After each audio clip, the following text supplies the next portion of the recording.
A land where mountains hide stories of bloody battles,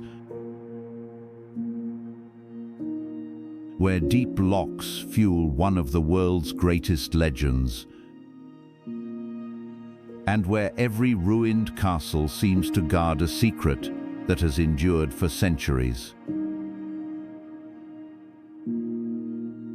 But beyond the images captured by millions of tourists every year lies a country shaped by wars, betrayals, kings, rival clans, and traditions that have stood the test of time. How did such a relatively small nation forge such a powerful identity? What really happened in the Scottish Highlands? And why does Scotland continue to captivate people from around the world, even after hundreds of years? I'm Joseph Winterwood, and you are at the edge of Earth. Welcome to Scotland. By the end of this video, you will understand not only why the world comes here, but why people choose to remain after the visitors leave, and what they believe an easier life somewhere else could never replace.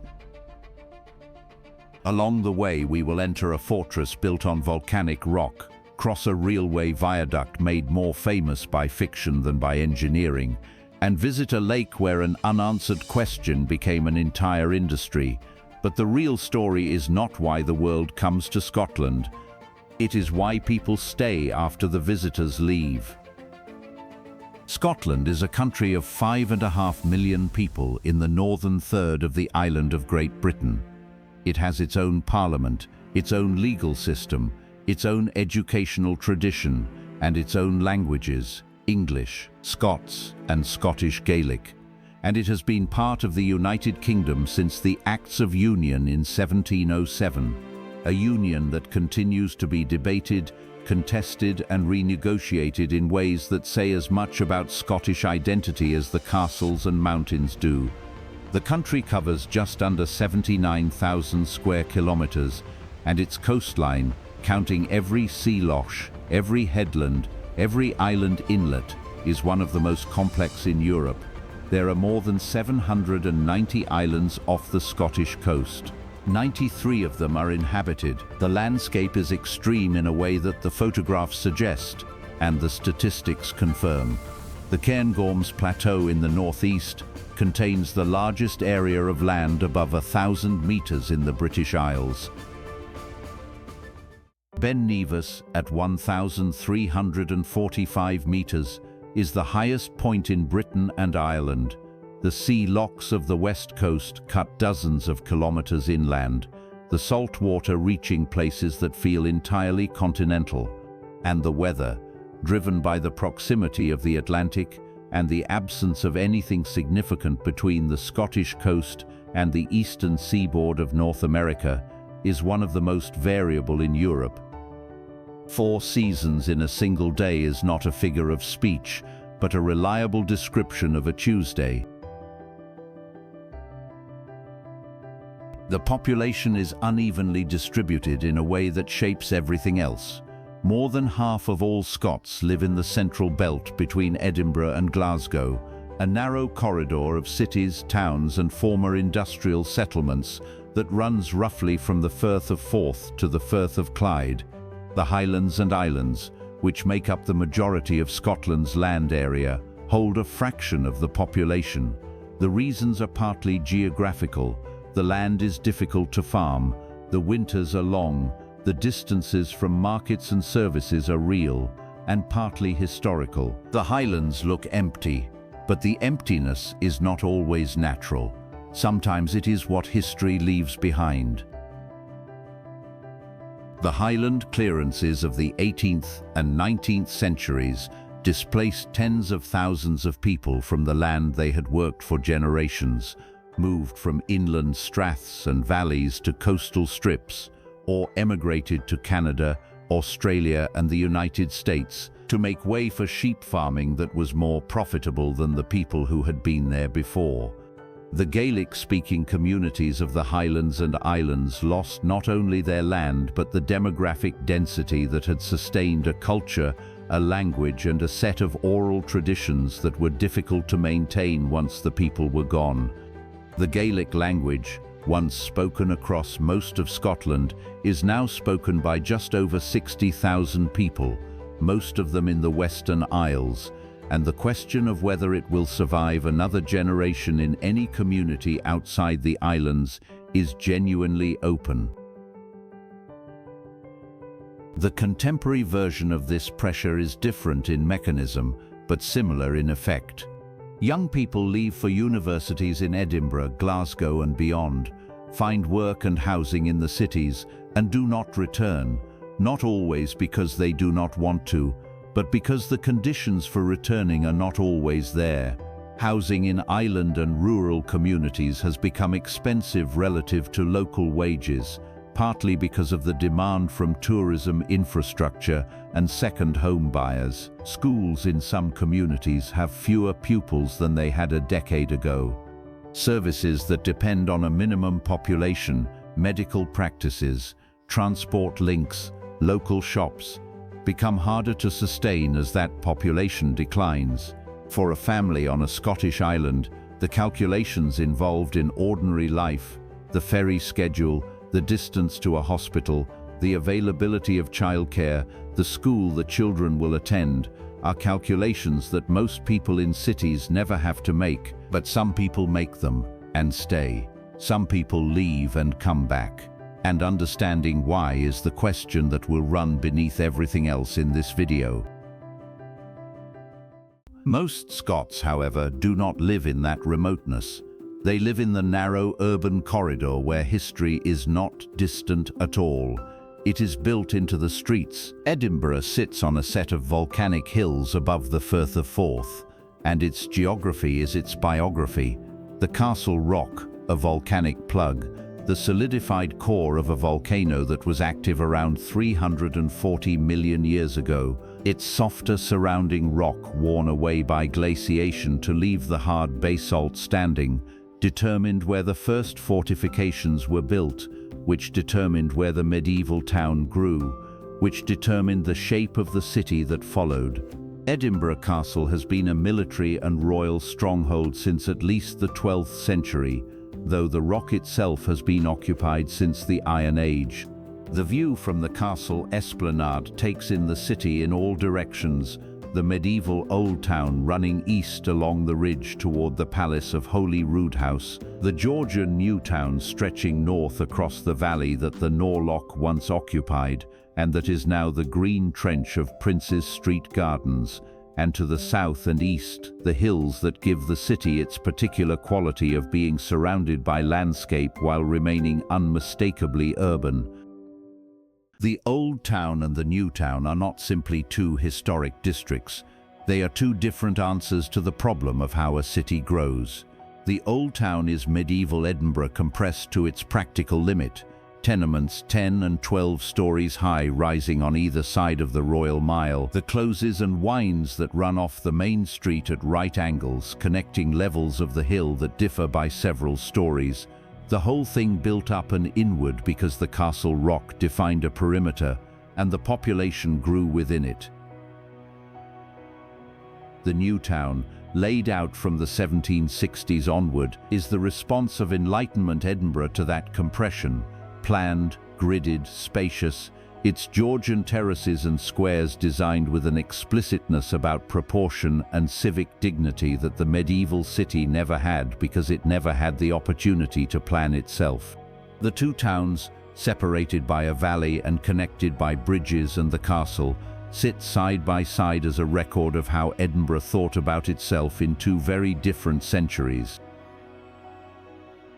Arthur's Seat, the highest point in Holyrood Park, rises to 251 meters in the middle of the city, the remains of a volcano that was active roughly 350 million years ago, its summit accessible by a walk of less than an hour from the palace below. From the top, Edinburgh extends in every direction, the castle to the west, the Firth of Forth to the north, the Pentland Hills to the south, and to the east the sea. The walk up Arthur's Seat is taken by tourists and residents in roughly equal numbers, and the ease of it, the city visible the entire way, the effort modest, the reward immediate, is one of the specific pleasures that Edinburgh offers that most cities its size cannot. The ability to be high above the place you live within the time it takes to have a conversation. What Edinburgh has been for the past 30 years is a city that is simultaneously historic and expensive, visited and inhabited, preserved and pressured. 35 million tourists visit Scotland per year, a number that exceeds the Scottish population by a factor of 6, and a significant proportion of them pass through Edinburgh. The Royal Mile during August, when the Edinburgh Festival Fringe transforms the city into the largest arts festival on earth, is an experience of managed density. Performers, tourists, residents and workers sharing the same narrow medieval street in a way that makes the functioning of ordinary life feel like an achievement. The residents who live in the Old Town, and there are still residents in the Old Town, in the flats above the shops and bars and festival venues, navigate this with varying degrees of tolerance. The city they live in has been decided for them in many respects. The buildings that must be maintained, the tourism that funds much of the local economy, the rents that reflect the desirability of a place that the world has decided it wants to visit. St Andrews sits on the coast of Fife, 50 miles northeast of Edinburgh, and it is a small city with two functions disproportionate to its size. It is the home of golf and the home of Scotland's oldest university. The links at St Andrews, the Old Course, first played in the 15th century, are the most famous golf course in the world, and the game as it is now understood everywhere from Tokyo to Augusta developed from practices first standardized here. The university, founded in 1413, is the third oldest in the English-speaking world, and the combination of the two institutions has given St Andrews an identity that is entirely its own, a town of 20,000 people that has been organizing its life around scholarship and sport for 6 centuries, and that carries the weight of both with a confidence that comes from long practice. The students who walk through the medieval streets in their red gowns, a tradition maintained because it allows students to be identified and helped by townspeople, and the golfers who queue for dawn tea times at the Old Course, are both expressions of the same thing, a place that knows precisely what it is and has arranged itself accordingly. History in Edinburgh and St Andrews is not something that happened to these places. It is something these places still organize their daily lives around. 40 miles west, Scottish history looks less like stone and more like steel. Glasgow is the largest city in Scotland, with a population of around 650,000 in the city itself, and close to 2 million in the greater metropolitan area. It sits on the River Clyde, 30 miles west of Edinburgh, and its character is as different from its eastern neighbour as proximity could allow. Where Edinburgh's identity was shaped by its role as a capital, political, cultural, legal, Glasgow's was shaped by its role as an engine. From the late 18th century through the mid-20th, Glasgow was one of the great industrial cities of the world. The Clyde shipyards built a significant proportion of the world's ocean-going vessels, liners, warships, merchant ships, and the industries that supplied them: steel, engineering, textiles, chemicals. The city grew accordingly, its population expanding from around 80,000 in 1800 to over 1 million by 1900, drawing workers from the Scottish Highlands, from Ireland and from beyond, building the tenement districts that still define much of the city's domestic architecture. The decline of the shipyards from the 1960s onward left Glasgow with a problem that no amount of planning could fully solve, an identity that had been built around an industry that no longer existed.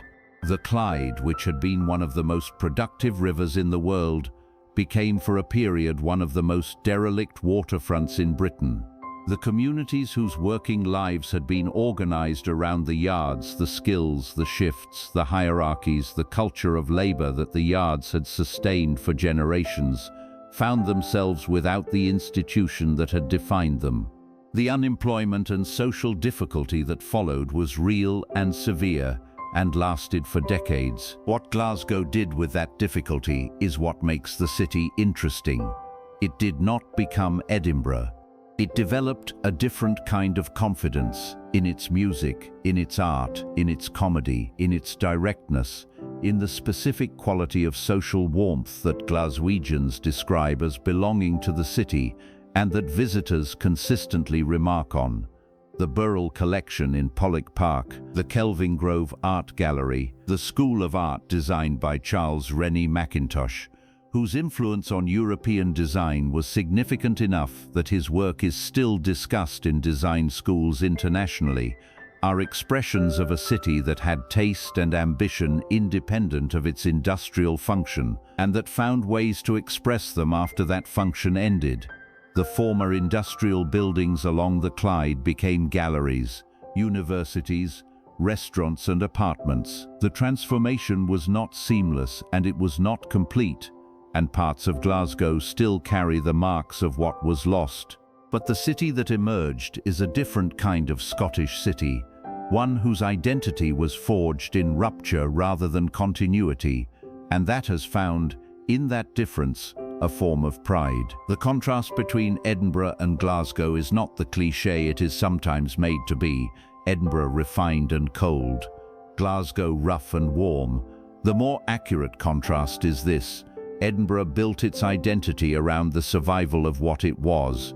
Glasgow built its identity around what it became after what it was ended. Beyond Glasgow, the buildings thin out, the roads narrow, and eventually the landscape starts telling the story more loudly than any city can. Loch Lomond is the largest lake in Great Britain by surface area, 71 square kilometers of fresh water running roughly north to south, its southern end broad and island-dotted, its northern end narrow and deep, the mountains rising directly from the water on the western shore. It is the southern boundary of the Highlands, the geological and cultural line between the lowlands, where most Scots live, and the mountains, where fewer do. The Loch Lomond and the Trossachry National Park, the first national park established in Scotland, covers just over 1,800 square kilometers around the loch and the hills to its east and south. On a summer weekend, the roads along the western shore carry bumper-to-bumper traffic from Glasgow and beyond, people who live in the density of the city and are using the first available landscape to stop doing that. The loch is where urban Scotland goes when it needs to be somewhere that does not feel urban, and the ease of that transition, less than an hour from the centre of Glasgow, is part of what makes Scotland's geography unusual. Wilderness, or something close to it, has always been available to the city. Glencoe is 40 miles north of the loch, and the valley that opens as you drive through it is one of the most dramatic in Britain. Steep-sided, dark, the walls of volcanic rock rising on both sides, the floor flat and open, the light almost always complicated by cloud. The valley is beautiful in a way that is inseparable from what happened there, and what happened there is inseparable from the way Scots think about trust, hospitality and betrayal. On the night of February 12, 1692, government soldiers who had been given shelter for 12 days by the MacDonalds of Glencoe received, according to the Highland tradition of hospitality that obligated the host to provide protection to any guest, turned on their hosts in the pre-dawn hours and killed 38 members of the clan. Others fled into the mountains in winter conditions, and many more died of exposure. The massacre was ordered by the government in Edinburgh as part of a campaign to punish clans that had been slow to swear allegiance to the new monarchs after the Glorious Revolution. What made it particular, what has kept it in Scottish memory for over 3 centuries, was the violation of the hospitality that the soldiers had been shown. The MacDonalds had fed them, housed them, treated them as guests. The betrayal was not merely political but personal and social in a way that Highland culture treated as among the worst violations possible. Glencoe looks empty now. It was not always empty. The valley and the surrounding hillsides supported farming communities for centuries, small settlements, grazing land, the kind of self-sufficient population that the clearances and subsequent economic pressures gradually removed from most of the Highlands. What the visitor walks through today is a landscape that has been emptied not only by the massacre, but by everything that followed it: the removal of people, the conversion of land to sheep and deer, the loss of the community that once inhabited what now appears to be wilderness. The landscape is genuinely beautiful. Its beauty has a context. Ben Nevis is the highest mountain in the British Isles, 1,345 meters. Its summit almost always in cloud. The round-trip walk from the car park at the base taking between 7 and 9 hours for most people. It is not a technical climb in summer conditions, which is why it is climbed by around 150,000 people per year, in all states of preparation, in all states of weather, with wildly varying expectations about what a mountain in Scotland requires. The mountain rescue team based in Fort William attends to incidents on Ben Nevis with regularity. The mountain does not moderate its conditions for the poorly equipped. Fort William, the town at the foot of Ben Nevis, is the largest settlement in the Highlands, with a population of around 10,000. It is a functional town rather than a picturesque one, a working place with supermarkets and industrial estates, and the infrastructure that a regional centre requires. It also has the highest concentration of outdoor activity businesses in Scotland: guiding services, equipment shops, accommodation for the people who come to climb the mountain or walk the nearby Glen Nevis or cycle the trails of the Nevis Range. The relationship between Fort William and its surrounding landscape is the modern version of a very old pattern, a community that lives beside something extraordinary, that has made its livelihood from that proximity, and that contains within itself the full range of people who do so: those who love it, those who are tired of it, those who arrived for a season and stayed for 20 years, and those who grew up here and have never seriously considered being anywhere else. Once a landscape begins carrying memory, it is only a matter of time before memory becomes story. And nowhere in Scotland has an unanswered story grown into something larger than at the shores of Loch Ness. The Glenfinnan viaduct spans the River Finnan in a curve of 21 arches at the head of Loch Shiel, and it was completed in 1901 as part of the West Highland Line extension to Mallaig. The engineer was Robert McAlpine, Concrete Bob as he was known, who built the structure using mass concrete rather than stone or brick, a relatively new technique at the time that had the advantage of requiring less skilled labor and producing a stronger, more durable structure. The viaduct is 416 meters long and 30 meters high at its maximum, and it carries the railway through terrain so difficult that the line required significant financial subsidy at the time of its construction and has required it more or less continuously since. The monument at the foot of Loch Shiel, visible from the viaduct, marks the spot where Bonnie Prince Charlie raised his standard in August 1745, beginning the Jacobite rising that ended the following year at Culloden. This is the actual history of Glenfinnan, a piece of Victorian railway engineering in a landscape associated with one of the defining defeats of Scottish political and cultural aspiration. Then came the Hogwarts Express. The decision to use the Glenfinnan viaduct as the route of the Hogwarts Express in the Harry Potter films, first in the Chamber of Secrets in 2002, transformed the viaduct's relationship with the world more thoroughly than anything in its actual history had done. The visitor centre at Glenfinnan was designed for around 100,000 visitors per year. It now receives several times that number. The railway that runs steam excursion trains over the viaduct, the Jacobite, which had been a tourist service for decades, became one of the most sought-after rail journeys in Britain. People come to stand at the viewpoint and watch the train cross, and the train crosses twice a day in summer, and the viewpoint fills with people from every country holding cameras in every direction, waiting for the moment when fiction and landscape coincide. What happens when the fiction becomes more famous than the history that was already there? The question is not simple.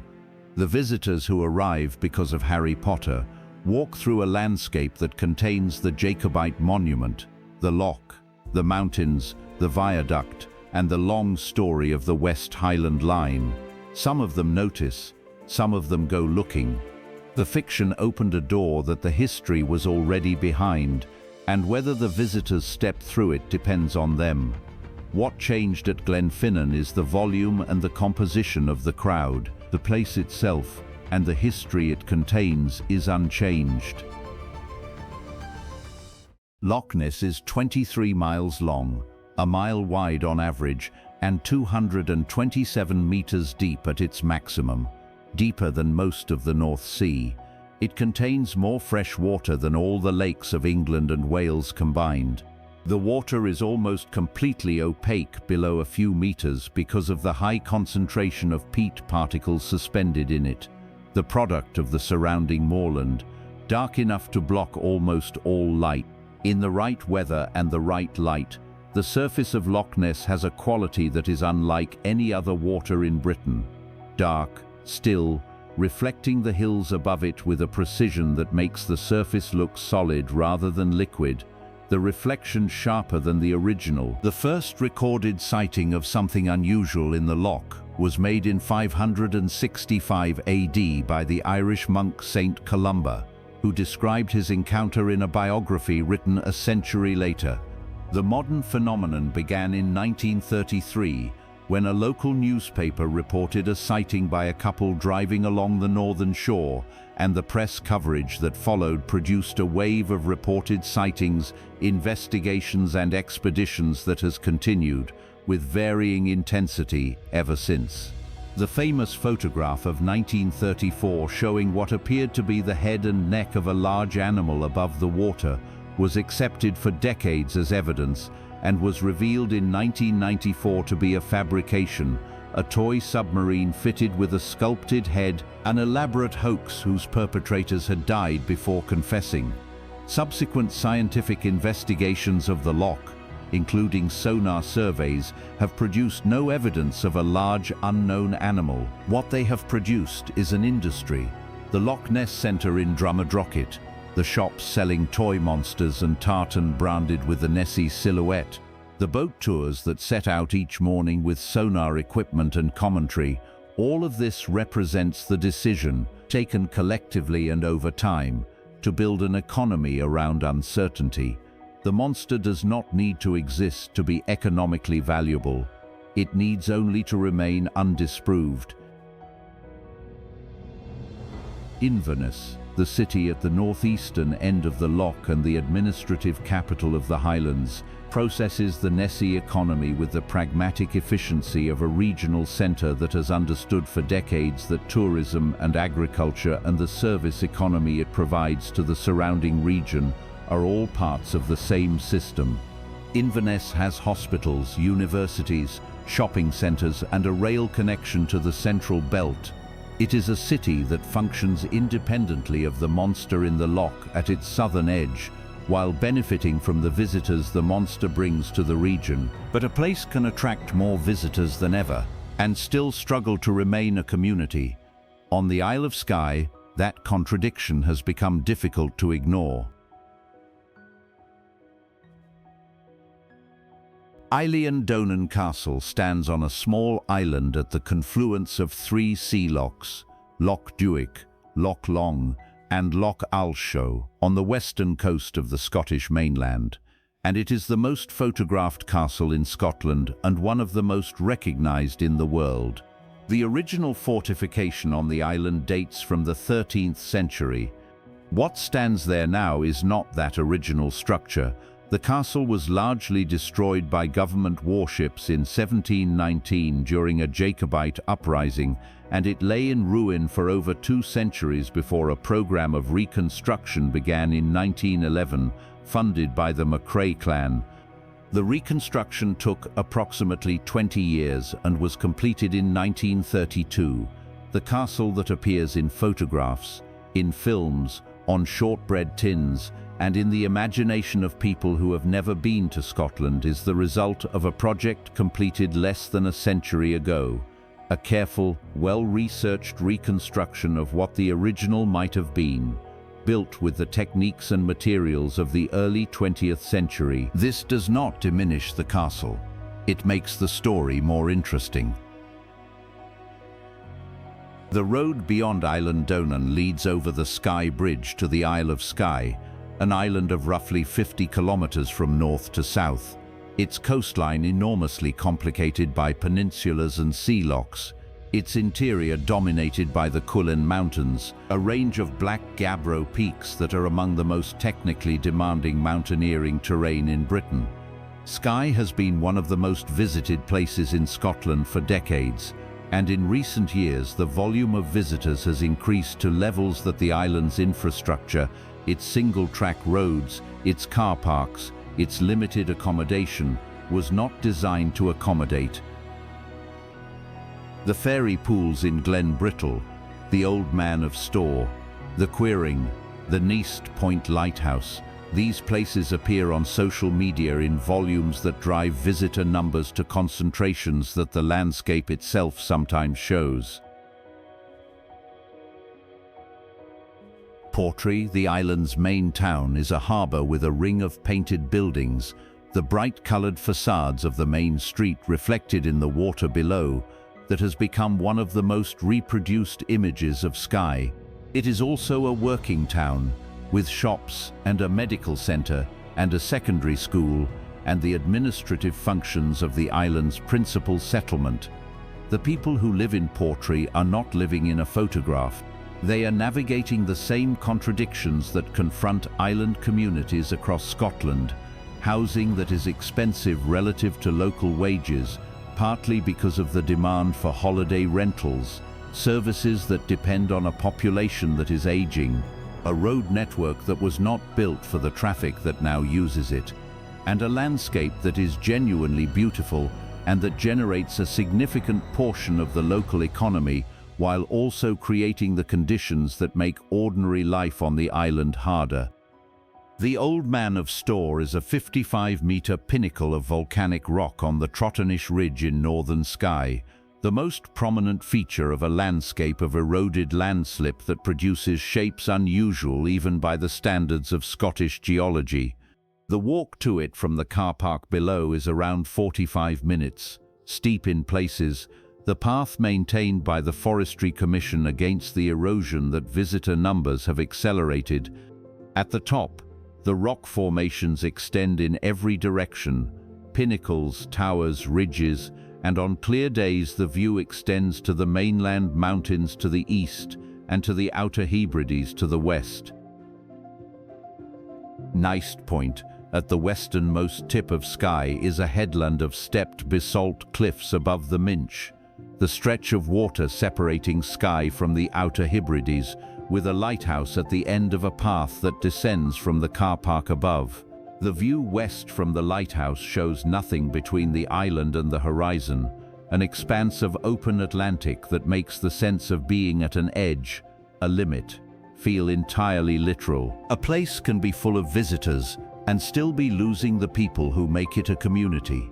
That tension is visible on Skye, and it is even more present in the islands further west, in the Outer Hebrides, on Lewis and Harris. Lewis and Harris is technically a single island, the largest in the Outer Hebrides and the largest in Scotland, though Lewis in the north and Harris in the south are treated by their inhabitants as distinct places with different landscapes and different characters. The total population of the island is around 22,000, spread across a coastline of extraordinary variety. The wide Atlantic beaches of the west coast, the sea lochs of the east, the moorland interior, the mountains of Harris that rise from the water without transition. The ferry from Ullapool on the mainland takes 2.5 hours in good conditions. In bad conditions, it does not sail. The island is a Gaelic-speaking community to a greater extent than almost anywhere else in Scotland. Around half the population of the Western Isles speaks Gaelic, and on Lewis and Harris it remains a community language in a way that it has not in most other parts of Scotland, used in the home, in church, in local government, in the school. The BBC broadcasts in Gaelic. The road signs are bilingual. The survival of the language in the Western Isles is the result not of preservation efforts alone, but of continuous use by communities where it has remained the first language of daily life, which is a different thing from preservation. Preservation being what you do when something has already stopped being ordinary. The economy of Lewis and Harris is built on fishing, crofting, the small-scale agricultural tenure system that has organized land use in the Highlands and Islands since the 19th century, tourism and Harris Tweed. The Cairngorms National Park covers 4,528 square kilometers in the northeast of Scotland, the largest national park in the United Kingdom, roughly twice the size of the Lake District. The plateau at the center of the park, above 1,000 meters for large areas, is the closest thing to an Arctic environment in Britain. Exposed, treeless, the weather changing faster than forecast models can track, the ground covering of dwarf shrubs, sedges and mosses, the kind of vegetation found across the subarctic regions of Scandinavia and Russia. The fauna includes species found nowhere else in Britain, the mountain hare which turns white in winter, the ptarmigan which does the same, the red squirrel, declining in most of Britain but maintaining populations in the Cairngorms pine woods, and the capercaillie, a turkey-sized grouse that performs one of the most elaborate and improbable courtship displays in European ornithology, and that is now so reduced in numbers that ornithologists treat each breeding pair as precious. The Cairngorms is not uninhabited. Around 18,000 people live within the park boundary, in communities that have been farming, grazing, foresting and managing the land for centuries. The appearance of wilderness in the Cairngorms, the open hillsides, the apparent absence of human management is partly real and partly the result of management decisions. The practice of manure burn, controlled burning of heather to encourage new growth for grouse, the management of deer populations by estates that cover large areas of the park, the decisions about where forests are planted and where they are cleared. The landscape that looks natural has been continuously managed, and the communities that live within it have shaped it as much as the weather has.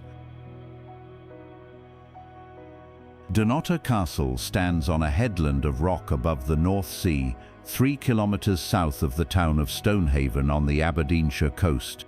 The rock drops to the sea on 3 sides. The castle connected to the mainland by a narrow neck of land approached by a path that descends from the cliff top before climbing to the entrance. The current structure dates from the 14th and 15th centuries and was one of the most significant fortresses in medieval Scotland. The Scottish crown jewels were stored here for 8 months in 1651 when Cromwell's army was attempting to seize them, smuggled out by a minister's wife before the castle fell. The ruins that stand now are extensive. The keep, the palace block, the chapel, the outer gatehouse, but the site's power comes less from the individual structures than from the relationship between the castle and the sea.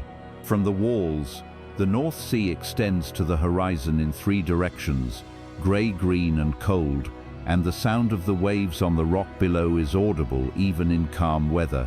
It is a place that makes the question of who built things here and why feel answered simply by the view. From here you can see everything that matters, and nothing can approach without being seen. At the beginning of this journey, I asked what makes someone look at Atlantic storms, remote islands and communities fighting not to disappear, and decide that this is where they want to raise a family. There is no single answer. Work, family, language, memory. The fact that leaving one place is not always the same as finding another. The world comes to Scotland for castles, monsters, mountains and stories. But the people who remain are not living inside a postcard. They are keeping schools open, repairing roofs, waiting for ferries, rebuilding cities, preserving languages and deciding year after year that this particular place is still worth the difficulty. Belonging here is unusually specific. Not Scotland in general, but that island, that valley, that ferry, that language, that community, that mountain, that street, that climate. It is a form of attachment that the ease of modern life makes increasingly optional. You can live anywhere, work remotely, move freely, and that some people choose anyway in full knowledge of what it costs. The real story of Scotland is not why the world visits. It is why, after the visitors leave, some people still choose to stay. We hope the images and stories shared have enriched your knowledge and awakened the desire to explore this extraordinary country in person, where the landscape is never simply scenery, and where every preserved thing carries the weight of someone who decided it was worth the difficulty. If you made it this far on this journey, comment Scotland forever, and I will leave you a heart. Drop a like, subscribe to the channel and hit the bell to receive our next documentaries. See you on the next adventure.